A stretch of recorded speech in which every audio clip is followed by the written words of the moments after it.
Não é só ouvir doutrinária que evangelizasse, não. Falar também é, né? Que a gente acaba estudando e aprendendo, sempre, né? Esse capítulo 24 do Evangelho da Candeia sobre Alquere, ela aprofunda em outras questões também, mas que no final é sempre o brilho da vossa luz, né? Que a gente estava falando lá, que nosso objetivo principal é que essa luz nossa brilhe. A gente está muito perdido aí pelo caminho para conseguir fazer essa luz brilhar. E nesses estudos, um espírito que desencarnou sob condições em que, quando chegou do outro lado, sentiu que não cumpriu o que devia. Embora tenha um bom coração e se esforçasse um pouco, mas o mundo material nos chama muito, né? Então ele trouxe uma mensagem. Eu vou ler essa mensagem e depois eu vou para o aporte teórico, baseado tanto no Evangelho quanto nas obras de Emmanuel e no livro Renovando Atitudes, de Francisco do Espírito Santo Neto e o Espírito Hamed. Então a mensagem do Espírito, né, que chegou até mim, fala: o Mestre veio nos advertir, nos avisou que a luz seria fornecida, nos avisou da necessidade de verdadeiramente nos transformarmos para que possamos nos afirmar seguidores do Cristo. Porém, o que fazemos dessas palavras?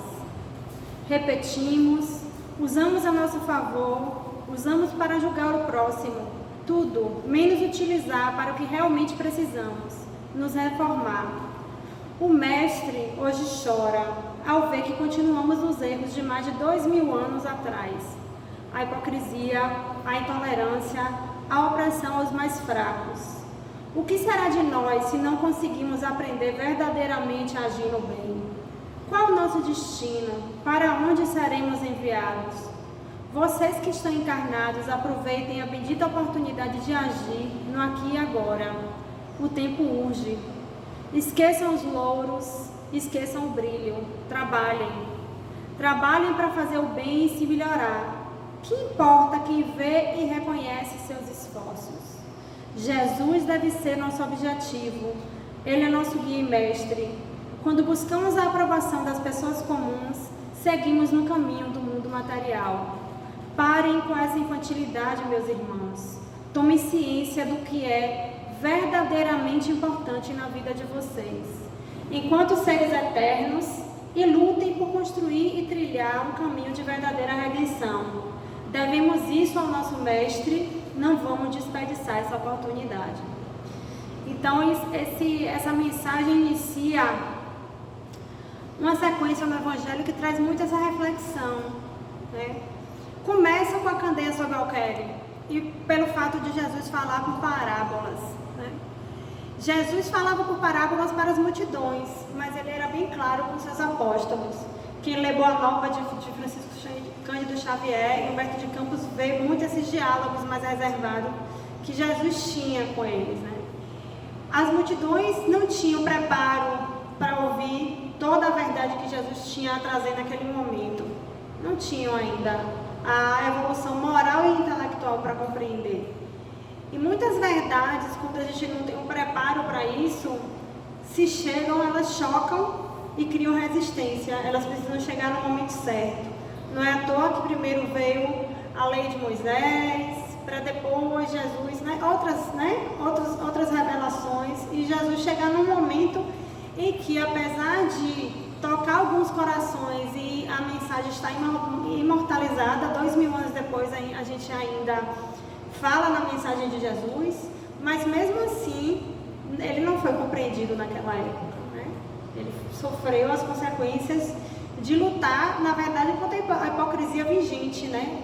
Ele estava combatendo, né, os religiosos que faziam justamente isso aqui, pôr a candeia sobre o alqueire, porque eles tinham a luz para si e escondiam a luz para os outros, né? Então, quando a gente coloca um indivíduo religioso que esteja em destaque como o portador da luz único e maravilhoso, a gente esconde essa luz verdadeiramente, porque a luz está em todos nós. Então, ele falava, eu lhes falo por parábolas porque não estão no estado de compreender certas coisas. Veem, olham, ouvem e não compreendem. Dizer-lhes tudo seria, pois, inútil no momento. Mas a vós, os apóstolos, eu vos digo, porque vos é dado compreender esses mistérios. E num outro momento do Evangelho segundo o Espiritismo, ele fala que todo ensinamento deve ser proporcional à inteligência de quem é dirigido, pois há pessoas a quem uma luz muito viva ofusca sem esclarecê-las. Então, o que nós vemos aprendendo ultimamente nos estudos é que a humanidade ainda está num estágio evolutivo muito primitivo.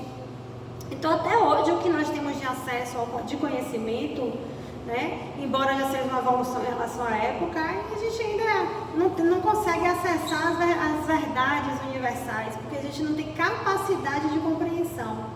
E essa capacidade vai se desenvolvendo com a evolução da humanidade, ou muitas vezes, quando a gente pensa na individualidade espiritual, quando nós cumprimos etapas e vamos para planetas mais evoluídos, né?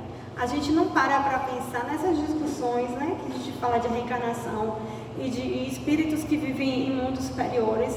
Quando vem a discussão acerca de vida extraterrestre, a gente pensa em um alien, né, num monstro, numa coisa, né, mas a gente sabe da pluralidade dos mundos habitados, né?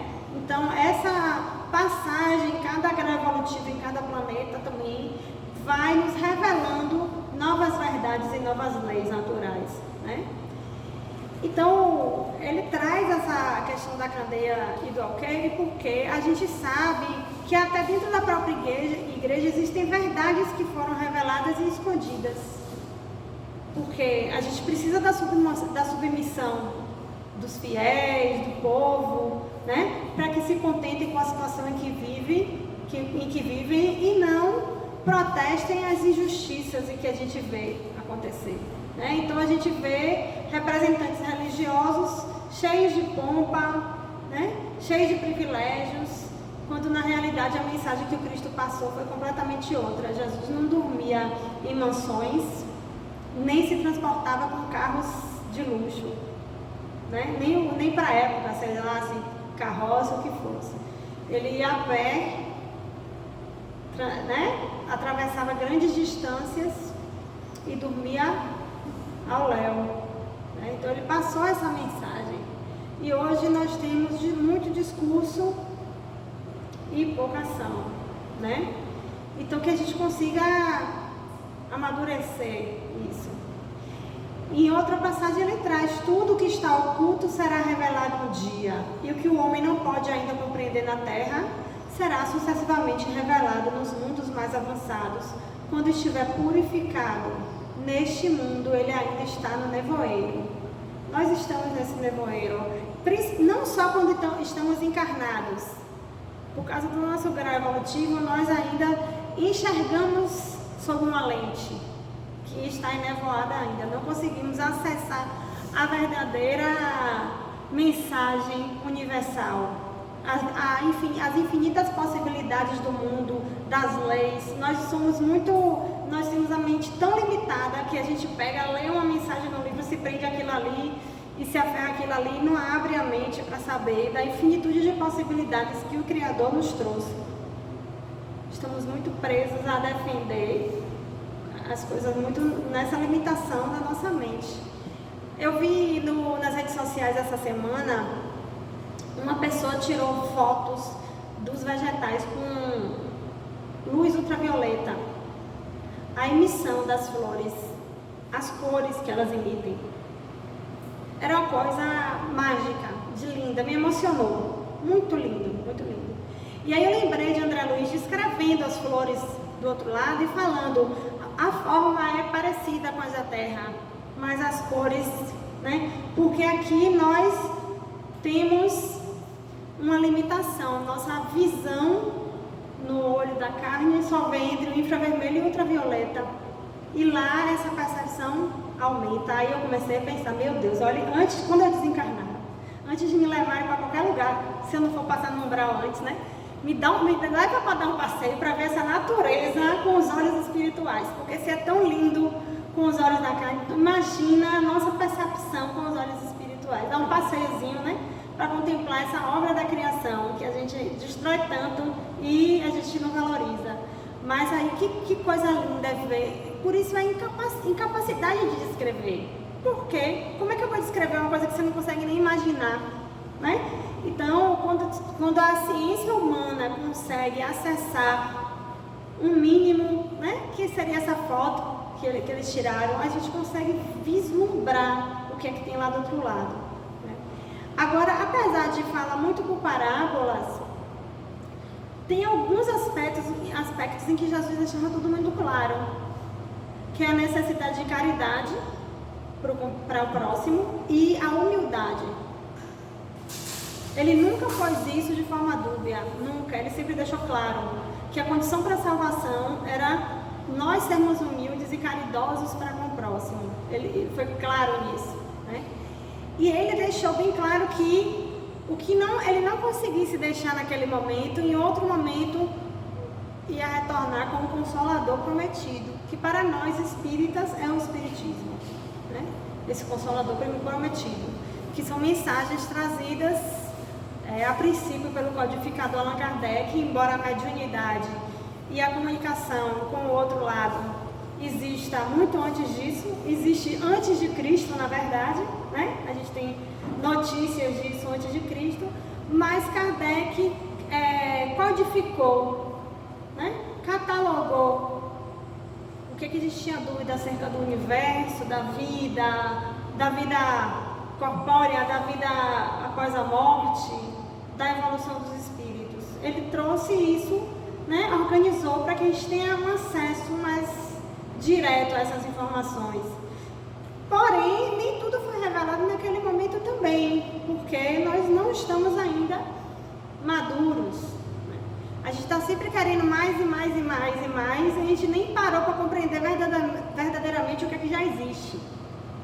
Tem obras que a gente lê ainda, eu mesmo tenho obra de André Luiz, por exemplo, Evolução em Dois Mundos, que tem coisas que eu ainda não tenho capacidade de compreender, porque tem termos lá técnicos, né, da biologia, que eu não. Eu vou ler para ver se eu entendo alguma coisa. Tem capítulo que não dá, né? Que a gente ainda tem as nossas especialidades a partir da encarnação da vivência que a gente teve agora. Alguns guardam as memórias das encarnações anteriores.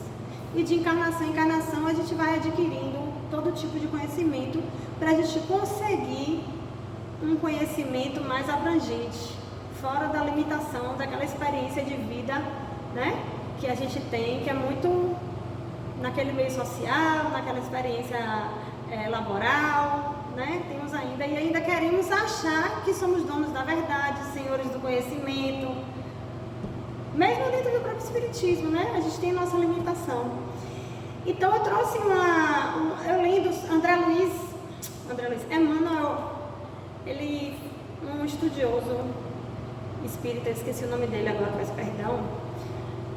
Ele lendo as obras de Chico Xavier com Emmanuel, e inclusive nas revistas espíritas, ele compilou tudo de Emmanuel em que ele comentava algum versículo da Bíblia.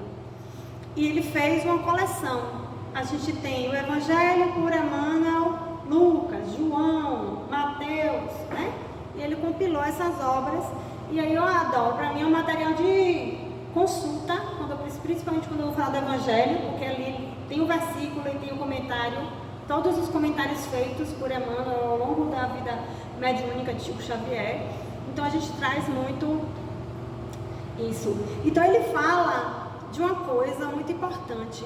Ele fala de para além da palavra falada.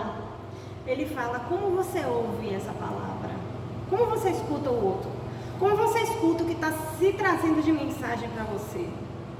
Porque uma mensagem vai ser compreendida por cada um aqui de forma diferente, a partir da nossa disposição para escutar, para ouvir, né?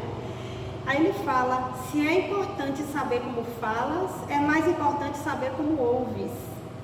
Porquanto, segundo ouvimos, nossa frase semeará bálsamo ou veneno, paz ou discórdia, treva ou luz. de pensar bem na prática, no nosso dia a dia. Tem gente que a gente tem toda a boa vontade e gosta, né? E tem uma afinidade. Aí quando fala, tudo você interpreta bem. Tudo da pessoa é bom. E aí aquela outra pessoa que a gente tem resistência, que a gente teve uma vivência não tão feliz com ela, a gente já está disposto a interpretar tudo que ela fala como algo de ruim. Eu sei que foi uma indireta, né? Então, é porque a gente tem essa disposição de selecionar a partir das afinidades. E tem gente que tem a disposição de selecionar tudo para ruim, para o pessimismo, para interpretar de uma forma que traga esse pessimismo. E às vezes essa pessoa contagia o ambiente.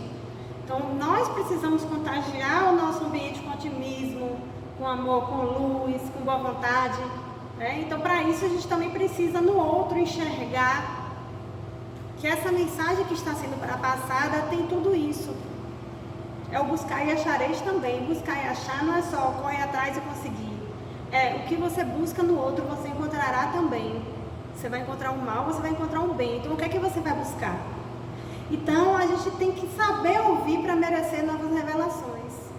Senão não vão trazer. Se traz uma revelação e você interpreta de uma forma ruim, negativa, para que vão te dar mais revelação? Se tudo você transforma em algo inadequado. Então a gente precisa refletir como nós ouvimos o que nos é dito. De que forma nós prestamos atenção naquela mensagem? Porque aí, quais mensagens nos fazem refletir? A gente consegue aprender mais quando a gente para analisar isso. E aí ele traz um outro momento do Evangelho que Jesus diz aos apóstolos para não ir aos gentios, né? E que fosse primeiro as ovelhas perdidas da casa de Israel. Aí muitas pessoas comentam que seria uma escolha de Jesus como os judeus fossem um povo especial, para que os apóstolos só se dirigissem a eles. Mas na realidade, os judeus, ao contrário dos pagãos da época, eles já acreditavam num Deus único. Então, com essa crença num Deus único, já deixava eles mais abertos a receber essa mensagem. E olha que foram os próprios judeus que fizeram de tudo para matar Jesus e não aceitaram, né, os judeus mais ortodoxos. Mas se a gente pensar, como eles já acreditavam nesse Deus único, nessa divindade única, era mais fácil transmitir essa mensagem. Então eles estavam mais preparados para receber. E aí ele fala assim, o espírita também tem que pegar esse exemplo de ensinamento. Porque às vezes nós queremos que outra pessoa que não está preparada para receber isso, aceite. Aquela verdade que para a gente é verdade, para o outro tem que ser também. E aí fica tentando convencer. Aqueles debates sem fim, com pessoas que não têm abertura para isso. Por mais que pareça lógico para ti, e que você acha que o outro tem que entrar aquela lógica na cabeça, não vai entrar. É o momento de cada um. Tá? Então não devemos impor essa crença, essa religiosidade. Eu penso que a gente pode ensinar a qualquer um a caridade, a bondade, o amor, e não vai importar qual religião seja, nós estaremos iguais no nível evolutivo. Já as questões do espírito, da imortalidade, da reencarnação, do universo, quem tiver abertura para ouvir. Às vezes a gente conversa, muitas vezes eu converso com alguém que vem me pedir um conselho, que a pessoa não sabe nem que eu sou espírita e é de outra religião, eu não preciso tocar no assunto. A gente pode trazer um consolo, não precisa, tudo bem, quem te salvou foi o espiritismo, frequente tal lugar, nada disso, né? Então, a gente tem que saber que você planta uma sementinha, você rega, você aduba, nasce um brotinho, demora para produzir frutos. E nada pode germinar antes da época. E a gente não pode plantar uma fruta tropical lá no Polo Norte, né? Então a gente tem que buscar semear corretamente para render bons frutos. E às vezes quem colhe os frutos não somos nós. Nós estamos ali só para semear. Então é isso aí que é o mais difícil, né? A gente não vai ver, não sou eu que vou ver o benefício, né? E outro trecho, ele traz o texto dos sãos não tem necessidade de médico, né? Porque questionaram porque Jesus vivia com os indivíduos que eles consideravam inferior.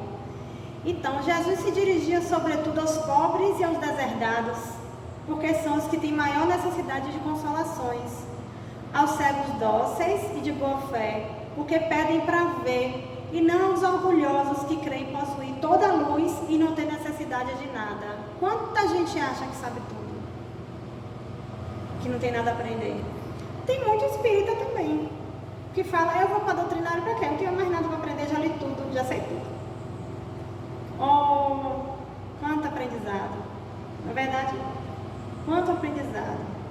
A mesma coisa acontece em relação à mediunidade. Às vezes a gente fala assim, para que Deus deu mediunidade para uma criatura ruim dessa? Né? Só que mediunidade não é nem presente, nem castigo. É um dom natural. Um dom orgânico. À medida que nós evoluímos enquanto espécie, nós todos teremos ela em grau maior. Nós já temos, mas não temos desenvolvido todo mundo, né? Então, qualquer homem pode estar dotado de mediunidade e, em virtude do livre-arbítrio, ele pode abusar da mediunidade. Mas aí a conta ele paga, ele presta a conta com Deus, né? Deus deu ao homem as faculdades e o deixa livre para usá-las, mas pune sempre aquele que delas abusa. O homem de má vida que possui mediunidade podem ser aconselhados diretamente pela espiritualidade superior. Então, dar mediunidade para um homem que naquela época usava esse termo, né, de má vida, é uma forma também de tentar fazer ele se endireitar, porque ele não vai poder alegar que não recebeu aviso, que não recebeu mensagem, que não tentaram alertar ele. Se a espiritualidade superior tentou o tempo todo aconselhar, só que nós escolhemos quem queremos ouvir. Nosso campo energético pode atrair ou afastar, e nós escolhemos o que é que a gente atrai e o que é que a gente afasta. É muito natural, sem culpas e julgamentos, é natural, né? Então, o nosso pensamento produz um inferno ou paraíso. Não existe inferno e paraíso como lugar. Eles estão na nossa mente. Então, nós criamos nosso inferno e nosso paraíso, né? Então, o bom médium não é aquele que se comunica facilmente. A gente ainda se engana com isso. Olha, passa comunicação com facilidade, é um espírito atrás do outro. Nossa, psicografa 100 páginas de uma vez. Não que isso não seja também bom, mas o bom médium é aquele que é simpático aos bons espíritos e é assistido por eles, assistido pelos bons espíritos. A gente só é simpático e assistido pelos bons espíritos quando nossas atitudes se afinam com os bons espíritos. Aí já não é um dom orgânico. A mediunidade é orgânica, tudo bem. Mas que tipo de espírito se aproxima de mim já diz respeito a mim. Que tipo de energia eu sou capaz de trazer para perto de mim, né? Afinidade, magnetismo, isso aí, né? É nesse sentido somente que a excelência das qualidades morais tem tanto poder sobre a mediunidade. Então, quem quer ser um bom médium não necessita treinar a mediunidade, necessita melhorar enquanto ser humano. Quando a gente acha que não tem nada mais a melhorar, a gente não tem a evoluir, a gente estaciona.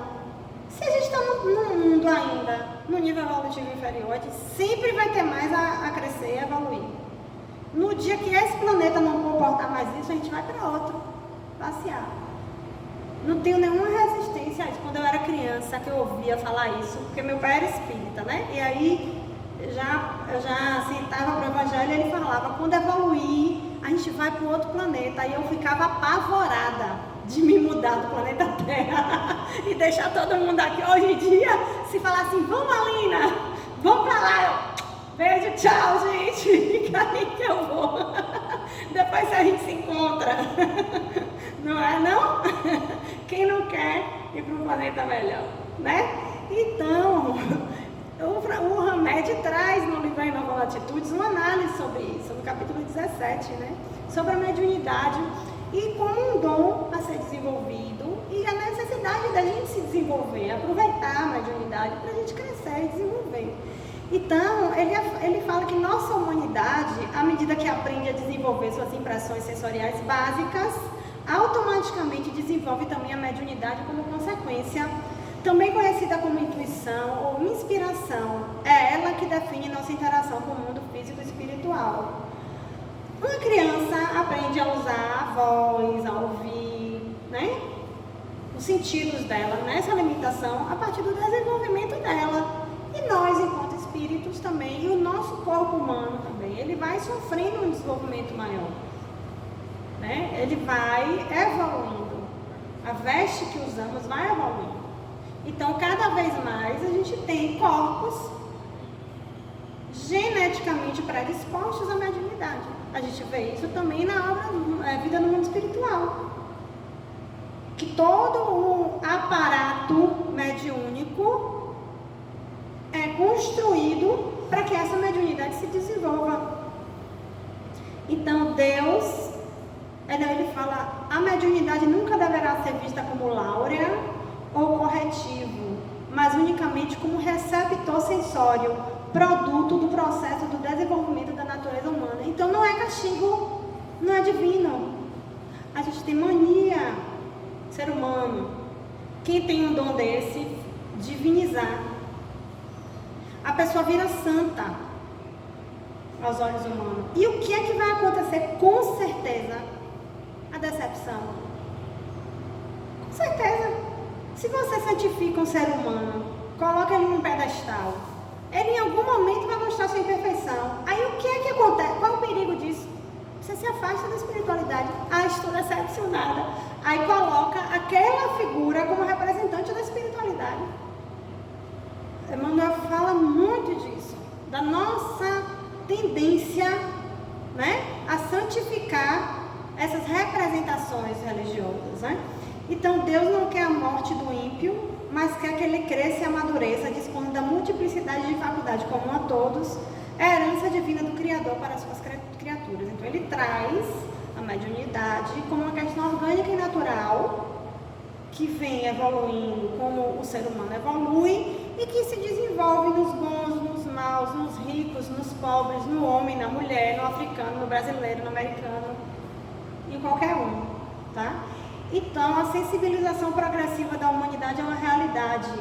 Ela se processa nos tempos atuais de maneira indiscutível, pois em verdade o Espírito é derramado sobre toda a carne, tomando os efeitos espirituais cada vez mais eloquentes, incontestáveis e generalizados. É difícil hoje, alguém dizer que não acredita em Espírito. Algumas religiões dizem que é o Satanás, né? Mas tem gente que tem medo de Espírito e não é espírita. Diz, eu não acredito, mas tem medo de Espírito. Você fala assim, vamos ali no cemitério de noite passear. Quem vai? Tem medo de assombração. O que é assombração? Né? Então, no fundo, no inconsciente, sabe, porque tem a lembrança do mundo espiritual, né? Não era para ter medo, mas... Então, Jesus traz aquela questão de quem tem medo de confessar a sua fé, né? Que não merece o reino dos céus. E no livro no Evangelho fala que aqueles que tiverem medo de se confessarem discípulos da verdade não são dignos de serem admitidos no reino da verdade. Perderão o benefício de sua fé, porque é uma fé egoísta, que guardam para si mesmos, mas que escondem com medo que lhe cause prejuízo neste mundo, enquanto que, colocando a verdade acima de seus interesses materiais, aqueles que a proclamam abertamente trabalham ao mesmo tempo para o seu futuro e um dos outros. Nesse aspecto do Evangelho, um equívoco que nós cometemos é achar que professar a verdade, professar a fé em Jesus é dizer, eu acredito em Jesus. Como, né, antigamente nos círculos romanos, os cristãos primitivos que professasse que acreditava em Jesus ou negava Jesus ou morria, né? Que é uma simbologia muito forte. Lá não era símbolo, né? Lá era real. Mas tem gente que professa a sua fé em Jesus sem citar o nome dele. Por quê? Porque age de acordo com as leis de Deus trazidas pelo Mestre à humanidade. Não adianta dizer, eu creio em Jesus, eu defendo o Evangelho de Jesus, se a gente não age de acordo com o que Jesus pregou. Olha a hipocrisia que Jesus combateu tanto naquela época, em relação aos religiosos. Nós estamos repetindo. Nós somos a reencarnação daqueles que ele combatia, porque não é possível. A gente usa agora a palavra de Jesus para fazer a mesma coisa daqueles que ele combatia, para apontar o dedo e criticar, que é daquela mensagem que a gente trouxe no início, para oprimir quem é mais fraco, para julgar, e não para olhar para si mesmo e se reformar. Então, não se envergonhar do mestre não quer dizer impor violentamente a sua crença, que denota tal atitude. Quem denota tal atitude normalmente apresenta discurso superficial e hipócrita. Quem defende demais, sabe? Não, porque Jesus, porque eu sou defensor, porque esse programa não pode, porque isso não pode, porque eu que estou falando em nome de Jesus. Quando a gente vai olhar de perto, com a lupa, se a gente se preocupa demais com isso externo, a gente está esquecendo de olhar internamente. Para podermos afirmar que não estamos negando o Mestre, devemos agir de acordo com seus ensinamentos. Por isso, Emmanuel destaca: a vida de um homem é sua própria confissão pública. Na época eu não vou negar Jesus, a confissão era essa. Agora a confissão é a sua vida. Você só presta contas a ele. Então, no texto dele, ele traz assim: torna-se indispensável não se envergonhar o aprendiz de Jesus, não em perlengas calorosas, das quais cada contendor regressa mais exasperado. Que ele fala, não ficar debatendo, que Jesus é isso, que religião é isso. Não, você só sai com raiva, brigando, né? Mas sim perante situações aparentemente insignificantes ou eminentemente expressivas, em que se pede ao crente o exemplo de amor. Não é naquela hora de dar o exemplo. Isso é não negar Jesus. E são provas difíceis muitas vezes. Exemplo de amor, renúncia e sacrifício pessoal que o Senhor demonstrou em sua trajetória. Quantas vezes para resolver uma situação que a gente precisa, aparece aquele jeitinho, que não é o jeitinho certo, e que iria resolver para a gente aquele problema. Olha aí a tentação. Não, você faz isso aqui, ó. É desonesto, mas todo mundo faz. É nesses momentos que nós somos testados. Aí fala o quê quando você fala não? Você é muito certinho. Você que é julgado na sociedade de hoje. Você que está errado, você que está diferente. Porque todo mundo faz, porque você não faz.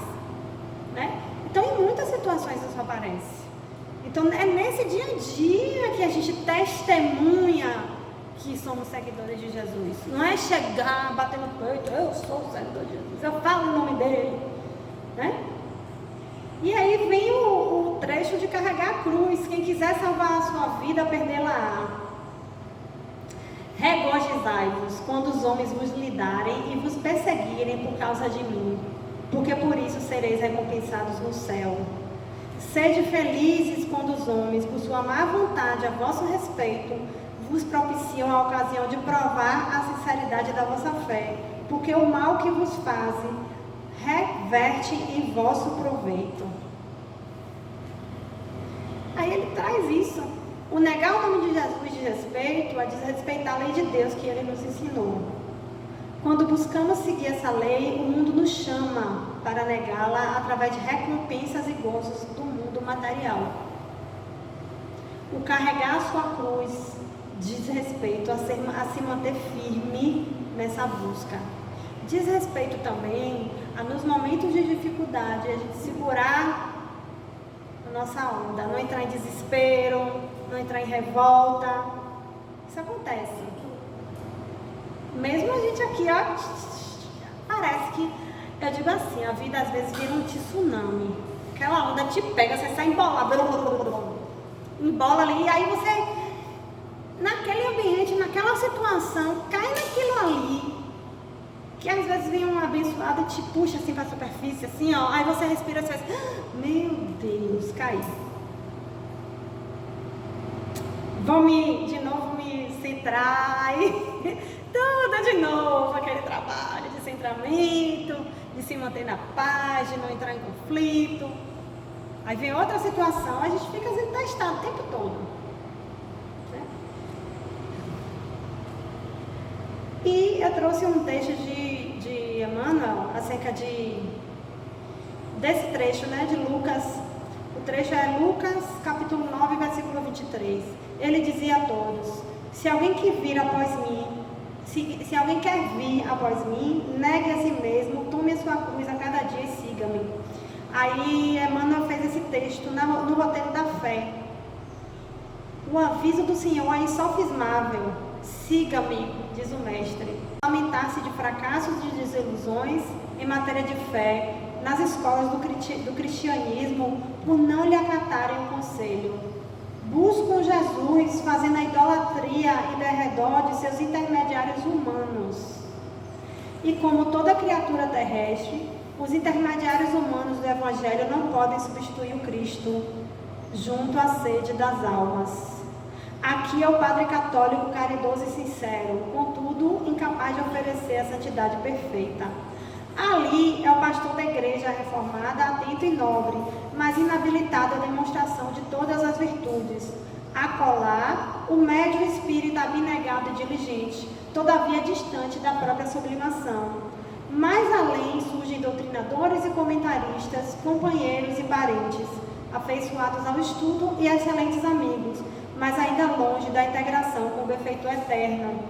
E quase sempre, aqueles que os acompanham na suposição de buscarem o Cristo, ante os mínimos erros a que se arrojam, por força da invigilância ou inexperiência, retiram-se apressados do serviço espiritual, alegando desapontamento e amargura. O convite do Senhor, no entanto, não deixa margem à dúvida.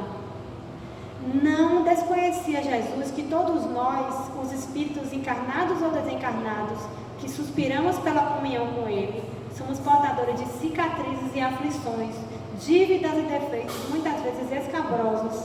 Daí o recomendarmos, se alguém quer vir após mim, negue a si mesmo, tome cada dia a sua cruz e siga-me. Se te dispões desse modo a encontrar o Senhor para a edificação da tua felicidade, renuncia com desassombro às bagatelas da estrada. Suporta corajosamente as consequências dos teus atos de ontem e de hoje e procura Jesus por divino modelo. Não ouvides que há muita diferença entre seguir Cristo e seguir os cristãos. Aí a gente pensa só numa situação extrema, como foi do médium que foi preso, que fazia os milagres aí. Mas essas situações estão no nosso dia a dia. Uma é a do Papa, que a mulher dá um puxão nele e tapa. E aí, o cara tem que ser perfeito, não pode ter um minuto de impaciência que ele desvalida tudo de bom que ele fez. Né? Outra, eu me incluo, nós sempre temos aquela pessoa de referência dentro da casa espírita, dentro do espiritismo ou dentro de outros lugares. Em casas espíritas, muitas vezes, quando aquela pessoa de referências desencarna, a casa esvazia. Não é verdade? A casa esvazia. Fica algumas pessoas, mas tem gente que ia por conta daquela pessoa. Tudo bem que aquela pessoa é um chamamento, é luz na nossa vida, é o bem, mas nós estamos trabalhando por Cristo. Então a gente não pode justificar a ausência de um ser encarnado como motivo para a gente abandonar o trabalho, porque o nosso compromisso é com a espiritualidade, com Jesus. Pensaram nesse exemplo quando eu estava falando? Será que a gente pensa nos nossos exemplos, às vezes, que a gente cai nisso? A gente cai. Ah, não vou mais para aquela mediúnica, porque não é mais fulano que dirige o trabalho. Não cai?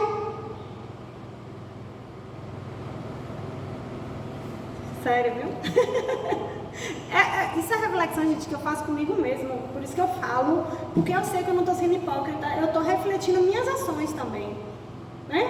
Eu não estou falando para o outro para dar lição de moral, é coisa que eu caio também. Então, por isso que eu falo que doutrinária não evangeliza quem está assistindo, evangeliza mais ainda quem está aqui. Porque a gente é obrigado a refletir sobre aquilo. Quem está assistindo pode refletir ou pode viajar, lembrar das férias, lembrar que vai viajar amanhã, lembrar que a panela está no fogo, pode fazer o que quiser. Mas quem está aqui falando é obrigado a refletir sobre o que está falando. Né? Então, em outro trecho ele fala, se nos propomos renovar-nos, é imperioso deixar que os demais livremente se renovem, que foi o que a gente estava conversando. Né? Então, às vezes a gente quer que o outro que está na nossa... ia ser tão bom para fulano se ele fosse espírita, ou se ele seguisse esse caminho, a vida ia ser tão bem melhor, ia sofrer bem menos, ia sair desse estado. E a gente quer impor essa renovação para o outro, o outro tem seu caminho. Você pode dar um conselho, falar uma vez, não precisa falar 10 mil, porque também aí cria resistência, mas ele tem o caminho. Então, cada criatura vive na realidade que lhe é característica. Em toda parte, cada um de nós, em sua luta, em sua dificuldade, em sua prova e em seu problema. E quando a gente pensa assim, não só a gente não quer impor o que a gente acredita, como a gente passa a compreender o erro do outro. Porque a gente não vai falir naquele momento com aquele mesmo erro, porque a gente está numa situação diferente. Mas a gente não sabe se na mesma situação a gente não cairia da mesma forma, não cometeria o mesmo ato. Isso é verdadeiramente se colocar naquele lugar. Não é, se fosse comigo simplesmente. Se fosse comigo, eu estando naquela situação. Né? Então, enquanto nos pomos a censurar, não conseguimos entender. Enquanto exigimos, não aprendemos a auxiliar. Deixemos cada companheiro ou companheira de caminho na realidade que lhes toca. E amando e abençoando a todos, atendamos à realidade que nos diga respeito. Reconhecendo que não nos achamos no educandário da experiência para dar lições alheias, e sim dar conta das lições outras que pelas aulas do dia a dia a própria vida confere a nós. O tempo todo nós somos chamados a o quê? Vamos traduzir no baianês? Para de olhar a vida dos outros, rapaz. Cuida da tua vida. O tempo todo. Cuida da tua vida. Tem gente que transforma a vida em cuidar da vida do outro. Se o outro sai, viaja, se afasta, minha vida acabou. Porque ficou... Aí eu lembrei de um palestra de Haroldo Dutra Dias, que ele fala que o cara desencarna, e aí o que você fez da sua vida? Nada, eu estava tão ocupado cuidando da vida dos outros, que eu esqueci de cuidar de mim. Não cresce, não evolui, né? Reverenciemos sim o nome dos que se esqueceram. Ele traz um texto aqui que ele fala assim, tem os heróis, né? Claro que são importantes, são espíritos que vêm e se destacam, que vivem grandes sacrifícios, dão sua vida pelo outro, que a gente deve reverenciar sim esses heróis. Mas, contudo, não nos será lícito esquecer que existe um heroísmo obscuro, tão autêntico e tão belo, quanto aquele que assinala os protagonistas de grandes façanhas perante a morte. O heroísmo oculto dos que sabem viver, dia por dia, no círculo estreito das próprias obrigações, a despeito dos empecilhos e das provações que o supliciam na estrada comum. Então, muitas vezes, o seu ato heróico é suportar aquela pessoa que convive com você. Suportar não, que suportar nem é tratar bem, compreender. Esse é o ato heróico. Em casa, na família, no trabalho, no ambiente social, na instituição religiosa, né? Pondera isso quando os embaraços da vida te amarguem o coração. Certifica-te de que se existe multidões na terra que aplaudem as demonstrações de coragem dos que sabem morrer por causas nobres, existem multidões no mundo espiritual que aplaudem os testemunhos de compreensão e sacrifício dos que sabem viver no auxílio ao próximo, apagando-se pouco a pouco o empenhor do levantamento de alguém ou da melhoria de alguns na arena terrestre. Esse apagar-se é porque muitas vezes a gente faz as coisas buscando reconhecimento e destaque. A gente não faz porque a gente quer fazer, pelo outro verdadeiramente. né? Muitas vezes é para dizer, olha como faz bem, olha como é caridoso, olha que pessoa boa, olha que amor de pessoa, né? Então, é esse o nosso objetivo? É se destacar ou fazer sem nem perceberem que você fez? É porque você quer fazer, né? Reflete no assunto e observa a parte mais difícil da existência que o Senhor te confiou. Será ela talvez o cativeiro a obrigações domésticas inadiáveis? Conflito íntimo, condução laboriosa de um filho doente, não necessariamente doente fisicamente, né? Tutela de um companheiro menos feliz, tolerância permanente para com o esposo ou esposa em desequilíbrio, ou ainda responsabilidade pessoal e direta na garantia das obras de benemerência e cultura, a elevação e concórdia na direção da comunidade. Olha o nosso dia a dia, se a gente parar, cada um aqui parar para pensar numa situação dessa, cada um está em uma. Tolerando essa situação no dia a dia. Relações sociais são fáceis, gente? Muito difícil. Muito difícil. A gente evolui nas relações. A gente vai para uma montanha meditar para a gente se equilibrar. Mas evoluir mesmo é nas relações. Né? Recorda os que padecem na derrota de si mesmos, depois de se acreditarem vencedores. Dos que choram as horas perdidas e procuram, enquanto é hoje, enriquecer o próprio espírito para o amanhã que te aguarda. Porque, consoante o ensino do Senhor, nada vale reter por fora o esplendor de todos os impérios do mundo, conservando a treva por dentro do coração. Aí eu lembrei do Espírito que falou, né? Ele não quis revelar o nome, mas me parece alguém que se destacou nessa vida, mas que viu que o valor verdadeiro não é esse destaque. O valor verdadeiro é essa construção diária que nós fazemos, que é muito difícil. Tem dias que a gente está ótimo, tem dias que nós acordamos, mulher tem a desculpa da TPM, homem não tem essa desculpa. Mulher vai TPM, eu tratei todo mundo mal porque está aqui TPM, né? Tem essa desculpa. Mas na verdade a gente não oscila. Tem dias que estamos melhores, a fé está mais fortalecida, estamos mais doces, mais compreensivos com o outro. Às vezes não estamos. E quando a gente passa a reconhecer isso, a gente também passa a se arrepender de ter tratado, né, o companheiro mal, já começa a pedir desculpa, já começa a refletir, né? A gente vai criando um exercício. E outro texto de Emmanuel, já analisando Marcos, Marcos traz no capítulo 8, né? Portanto, que benefício tem um homem de se ganhar o mundo inteiro e sua alma sofrer perda? Então, Marcos traz isso, né? Da gente, do valor ser material, a gente quer a recompensa material, né? O gozo terrestre. E aí a gente vai perdendo a nossa alma. Então ele fala, o homem está sempre decidido a conquistar o mundo, mas nunca disposto a conquistar-se para uma esfera mais elevada. Nesse falso conceito, subverte a ordem nas oportunidades de cada dia. Se Deus lhe concede bastante saúde física, costuma usá-la na aquisição da doença destruidora. Se consegue amealhar possibilidades financeiras, tenta sambarcar os interesses alheios. Se teus desejos repousam nas aquisições factícias, relativamente a situações passageiras ou a patrimônios fadados ao apodrecimento, renova enquanto é tempo a visão espiritual, porque de nada vale ganhar o mundo que te não pertence e perderes a ti mesmo indefinidamente para a vida imortal. Estamos numa corrida louca pelo ter, né? A gente repete muito isso. Estamos valorizando mais o ter do que o ser. Não estamos buscando o ser. Estamos buscando o ter, as vantagens. O que isso vai me trazer de vantagem? Aí você não está sendo mal, é sempre você à frente. Nós, né? E o que é essa cruz que Jesus fala para a gente carregar? Ele traz que no símbolo carnal, a cruz é a dificuldade orgânica, o degrau social, o parente infeliz.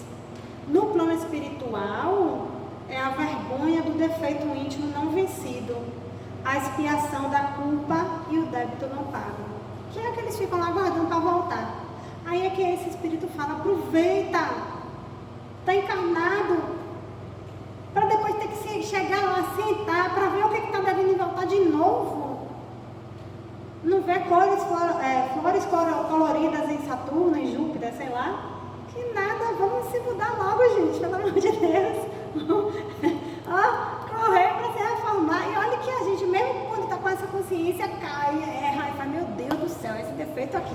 Para eu conseguir tirar a vaidade, né? O orgulho. Nós somos demais. Fulano não me deu valor. Eu falei, nem deram o valor que eu falei. A gente fica, né, tudo vira ela se coloca à frente nas relações. A gente está muito nisso. E daí? Você não está fazendo? Faça direito, pronto.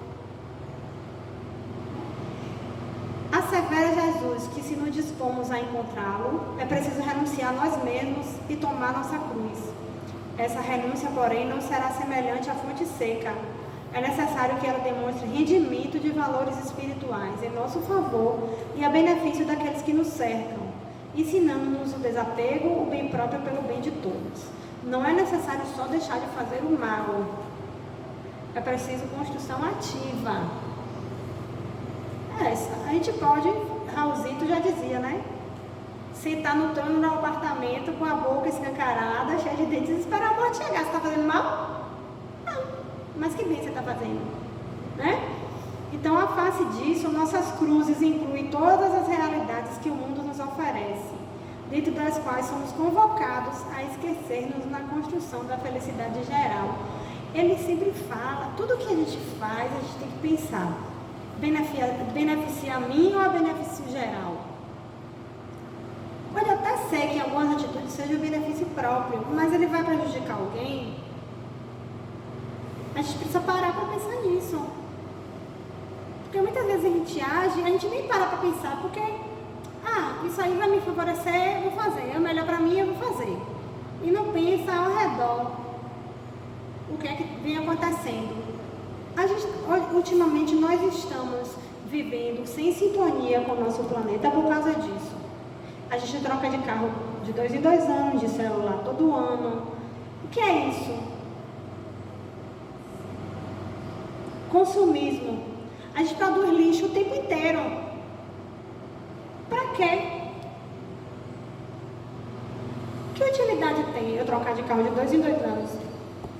De celular todo ano? Entende? Então por quê? Porque pra mim é mais confortável, porque é o da moda, porque não sei por quê. Tem gente que faz fila para o novo modelo. Mas o que a gente está fazendo com o planeta? De que forma a gente está respeitando? Porque a convivência entre todas as espécies devia ser fraternal, não só entre todos os homens. Mas a gente desrespeita completamente e nem pensa nisso, a lógica nem chega que a gente está desrespeitando, porque está nos beneficiando, a gente quer uma vida de conforto cada vez maior, e com a tecnologia a gente tem conseguido, né? Antigamente a gente dormia em gravetos, e hoje a gente tem colchões com densidades apropriadas para cada corpo, a serem trocados de não sei quantos e não sei quanto tempo, né?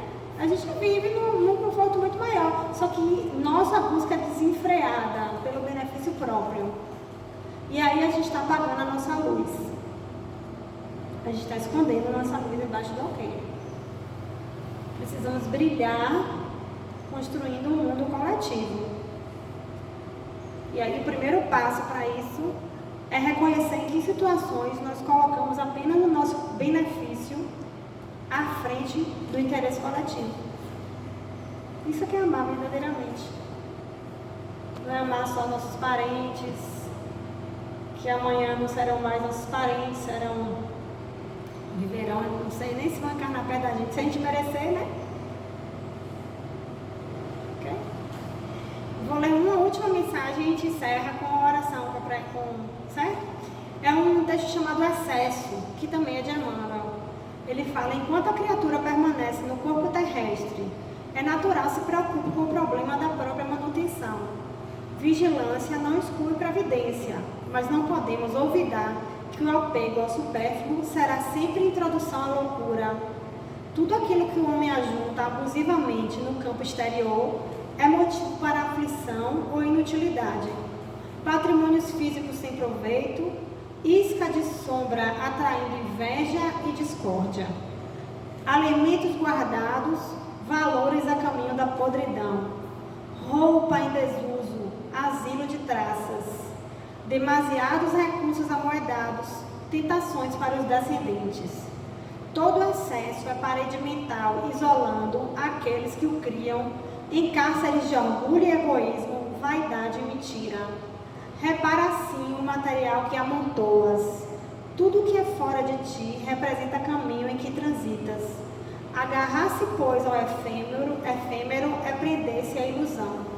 Mas todos os bens espirituais que ajuntares em ti mesmo, como sejam virtude e educação, constituem valores inalienáveis a brilharem contigo, aqui ou alhures, em sublimação para a vida eterna. Reflitamos, né?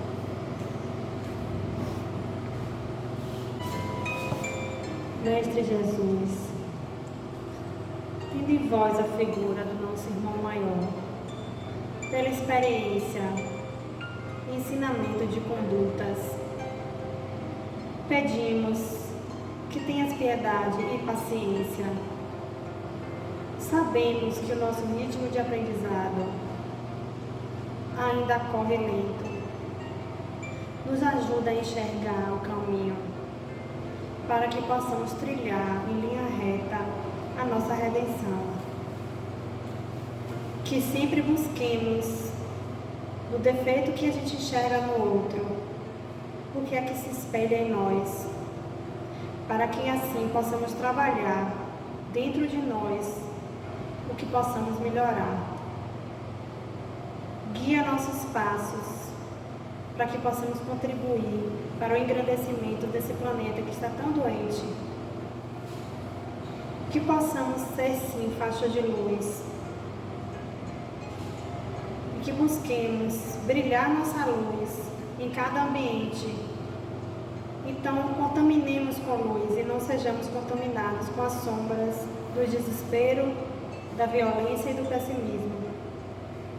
Que levemos para nossos lares essa luz e possamos dividir essa paz, multiplicando amor. Que assim seja.